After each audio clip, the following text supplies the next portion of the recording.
Perkenalkan, nama saya Riana Purba dengan NIM A1D119166. Di sini saya akan bercerita tentang Putri Tangguh.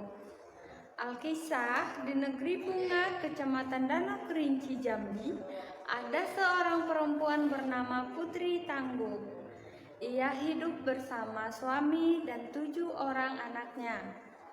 Untuk memenuhi kebutuhan keluarganya, ia bersama suaminya menanam padi di sawahnya yang hanya seluas tangguk. Meskipun hanya seluas tangguk, sawah itu dapat menghasilkan padi yang sangat banyak. Setiap habis panen, tanaman padi di sawahnya muncul lagi dan menguning. Dipanen lagi, muncul lagi, dan begitu seterusnya. Berkat ketekunannya, bekerja siang dan malam menuai padi. 7 lumbung padi yang besar-besar sudah hampir penuh. Namun, kesibukan itu membuatnya lupa mengerjakan pekerjaan lain. Ia terkadang lupa mandi sehingga dakinya dapat dikerok dengan sendok. Ia juga tidak sempat bersilaturahmi dengan tetangganya dan mengurus ke-7 orang anaknya. Pada suatu malam, saat ke-7 anaknya sudah tidur, Putri Tangguh berkata kepada suaminya yang sedang berbaring di atas pembaringan, "Bang, adik sudah capek setiap hari menuai padi. Adik ingin mengurus anak-anak dan bersilaturahmi ke tetangga. Karena kita seperti terkucil," ungkap Putri Tangguh kepada suami. "Lalu, apa rencanamu, Dik?" tanya suami dengan suara pelan. "Begini, Bang, besok adik ingin memenuhi ke-7 lumbung padi yang ada di samping rumah untuk persediaan kebutuhan kita beberapa bulan ke depan," jawab Putri Tangguh. "Baiklah kalau begitu. Besok anak-anak kita ajak ke sawah untuk membantu mengangkut padi pulang ke rumah," jawab sang suami. "Ya, Bang," Putri Tangguh menyahut. Beberapa saat kemudian, mereka pun tertidur terlelap karena kelelahan setelah bekerja hampir setiap sehari semalam. Ketika malam semakin larut, tiba-tiba hujan turun dengan deras. Hujan baru berhenti saat hari mulai pagi. Akibatnya, semua jalan yang ada di kampung licin maupun yang menuju ke sawah juga licin. Nah, usai sarapan, Putri Tangguh bersama suami dan ke-7 anaknya berangkat ke sawah untuk menuai padi dan mengangkutnya ke rumah. Dalam perjalanan ke sawah, tiba-tiba Putri Tangguh terpeleset dan terjatuh. Suaminya yang berjalan di belakangnya segera menolongnya. Walaupun ditolong, Putri Tangguh tetap marah-marah. "Jalan kurang ajar!" hardik Putri Tangguh. "Baiklah, padi yang aku tuai nanti akan kuserakkan di sini sebagai pengganti pasir agar tidak licin lagi," tambahnya.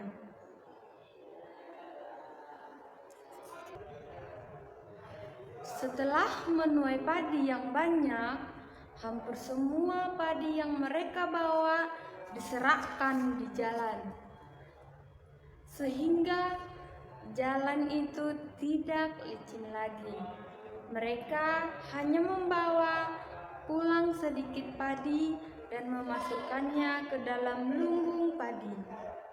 Sesuai dengan janjinya, Putri Tangguk tidak pernah lagi menuai padi di sawahnya yang luas.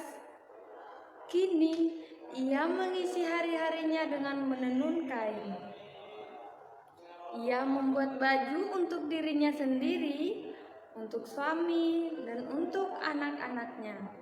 Akan tetapi, kesibukannya menenun kain lagi-lagi membuatnya lupa bersilaturahmi ke tetangga dan mengurus ketujuh anaknya. Pada suatu hari, Putri Tangguk keasikan menenun kain dari pagi hingga sore hari, sehingga lupa memasak nasi di dapur untuk suami dan anak-anaknya. Putri Tangguk tetap saja asik menenun sampai larut malam. Ketujuh anaknya pun tertidur semua. Setelah selesai menenun, Putri Tangguk pun ikut tidur di samping anak-anaknya. Pada saat tengah malam, si bungsu terbangun karena kelaparan. Ia menangis minta makan. Untungnya, Putri Tangguk dapat membujuknya sehingga anak itu tertidur kembali. Selang beberapa waktu, anak-anaknya yang lain pun terbangun secara bergiliran. Dan ia berhasil membujuknya untuk kembali tidur. Namun, ketika anaknya yang sulung bangun dan minta makan, ia bukan membujuknya, melainkan memarahinya. "Hei, kamu ini sudah besar. Tidak perlu dilayani seperti anak kecil. Ambil sendiri nasi di panci. Kalau tidak ada, ambil beras dalam kaleng dan masak sendiri. Jika tidak ada beras, ambil padi di lumbung dan tumbuk sendiri," seru Putri Tangguk kepada anak sulungnya. Oleh karena sudah kelaparan, si sulung pun menuruti kata-kata ibunya.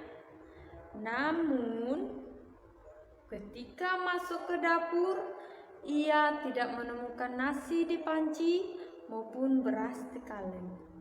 "Ibu, nasi dan beras sudah habis semua. Tolonglah tumbuhkan dan tampikan padi," pinta si sulung kepada ibunya. "Apa katamu? Nasi dan beras sudah habis? Seingat ibu, masih ada nasi dingin di panci sisa kemarin. Beras di kaleng pun sepertinya masih ada untuk 2 kali, Tanak. Pasti ada pencuri yang masuk ke rumah kita," kata Putri Tangguk. "Ya sudahlah kalau begitu. Tahan saja laparmu hingga besok pagi." Ibu malas menumbuk dan menampi beras. "Apalagi malam-malam begini, nanti mengganggu tetangga," ujar Putri Tangguk. Usai berkata begitu, Putri Tangguk tertidur kembali karena kelelahan setelah menenuni seharian penuh.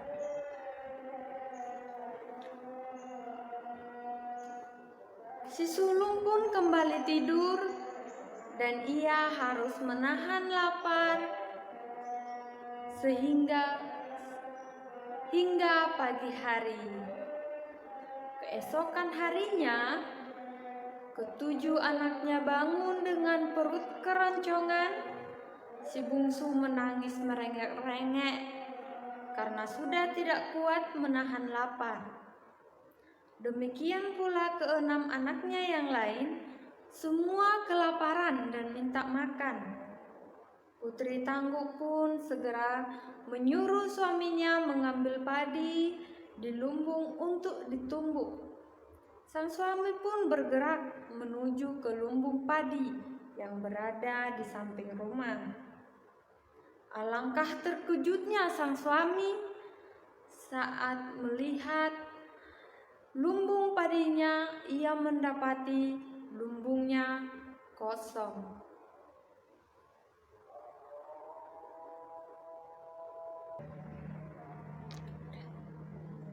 "Hei, kemana padi-padi itu?" gumam sang suami. Dengan perasaan panik, ia pun memeriksa satu persatu lumbung padinya yang lain.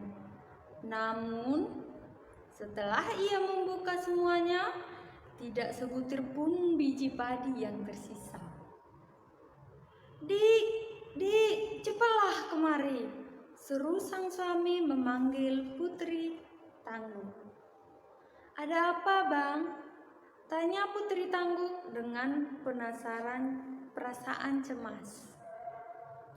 "Lihatlah, semua lumbung padi kita kosong. Pasti ada pencuri yang mengambil padi kita," jawab sang suami. Putri Tangguh hanya ternganga penuh keheranan. Ia seakan-akan tidak percaya pada apa yang baru disaksikannya. "Benar, Bang. Tadi malam pencuri itu juga mengambil nasi kita di panci dan beras di kaleng," tambah Putri Tangguh. "Tapi tidak apalah, Bang.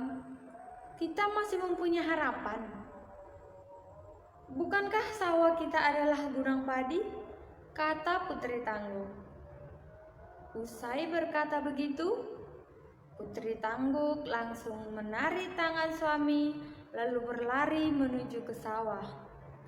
Sesampai di sawah, alangkah kekecewaannya Putri Tangguh karena harapannya telah sirna. "Bang, pupuslah harapan kita. Lihat sawah kita. Jangankan biji padi, batang padi pun tidak ada. Yang ada hanya rumput tebal menutupi sawah kita," kata Putri Tangguh. Sang suami pun tidak dapat berbuat apa-apa. Ia hanya tercengang penuh keheranan menyaksikan peristiwa itu. Dengan perasaan sedih, Putri Tangguh dan suaminya pulang ke rumah. Kakinya terasa sangat berat untuk melangkah. Selama dalam perjalanan, Putri Tangguh mencoba merenungi sikap dan perbuatannya selama ini. Sebelum sampai di rumah, teringatlah ia pada sikap dan perlakuannya terhadap padi dengan menganggapnya hanya seperti pasir dan menyerahkannya di jalan yang becek agar tidak licin. "Ya Tuhan, itukah kesalahanku sehingga kutukan ini datang kepada kami?" keluh Putri Tangguh dalam hati. Sesampainya di rumah, Putri Tangguh tidak dapat berbuat apa-apa. Seluruh badannya terasa lemas. Hampir seharian ia hanya duduk termenung. Pada malam harinya, ia bermimpi didatangi oleh seorang lelaki tua berjenggot panjang mengenakan pakaian berwarna putih. "Wahai Putri Tangguh, aku tahu kamu mempunyai sawah seluas Tangguh, tetapi hasilnya mampu mengisi dasar danau Kerinci sampai ke langit. Tetapi sayang Putri Tangguh, kamu orang yang sombong. Kamu pernah meremehkan padi-padi dengan menyerahkannya seperti pasir sebagai pelapis jalan licin. Ketahuilah, wahai Putri Tangguh, Di antara padi-padi yang pernah kamu serahkan itu, ada setangkai padi hitam. Dia adalah raja kami.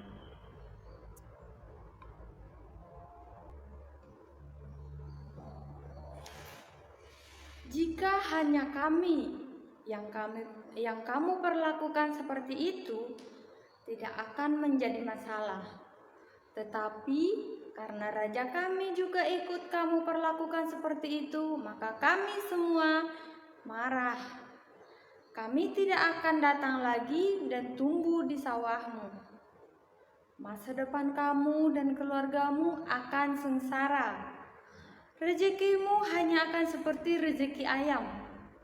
Hasil kerja sehari cukup untuk makan sehari. Kamu dan keluargamu tidak akan bisa makan